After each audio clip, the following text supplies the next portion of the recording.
Mark, with so many top seeds falling, excellent to get the job done against Robbie Williams safely into the second round. Yeah, absolutely. You called it. Job done. Could have been better, but could have been a lot worse too. And going in 7-2, you're always guarding against like all you can really do from 7-2 up is lose.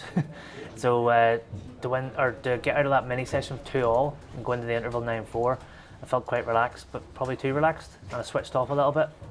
Missed a couple of balls in those next two frames. He made two good breaks, 9-6, and then all of a sudden, game on, because anyone can reel off 4 frames. No, Robbie's beat me before in the past 4-0 in one of the, I think it was the Welsh Open or something. But I switched back on really quickly mentally. I made 100, so finished the match off really well.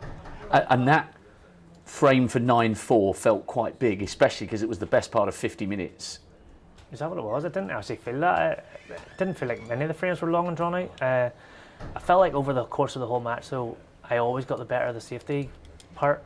And so I was creating a lot more opportunities for myself. I just didn't score the way I would have wanted, to be honest. I think I only made 3 breaks over 50 or possibly 4. That's not really good enough, but I didn't miss that many balls. First session in particular, I actually played really good stuff without scoring heavy, but the second session could have been better.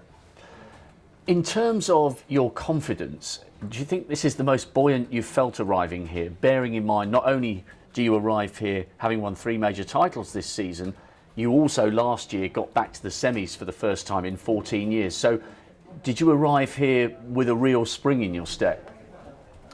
Sort of. I'm confident in the fact that I'm winning a lot of matches. I'm getting to the later stages of a lot of tournaments. I've obviously won 3 again this year. But I'm not as confident as I'd like to be when it comes to my actual form. But what last year did sort of highlight to me is I don't need to be playing my best snooker to still compete. I got to the semis last year, missed out by 2 frames, didn't play anywhere near my best. So if I can just keep that attitude, mentally, that just hang in there, get the most out of your bad sessions, good snooker will come and go, but it's about being mentally right, and I think that's where sort of I'm setting myself apart from the rest of the mat.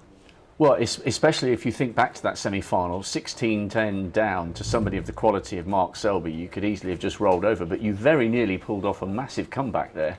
Yeah, I remember at 16-15, I really fancied the job at that point, and Mark had started to go a little bit.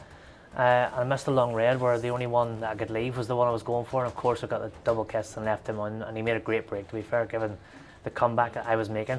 So that's what champions do, that he found a way to win and I found a way to compete, and that's ultimately what the very best do. It's really interesting to see whether John or Jamie Jones is your opponent. Jamie played brilliantly from 8-5 down against Neil, and he'd never beaten Neil in 7 meetings.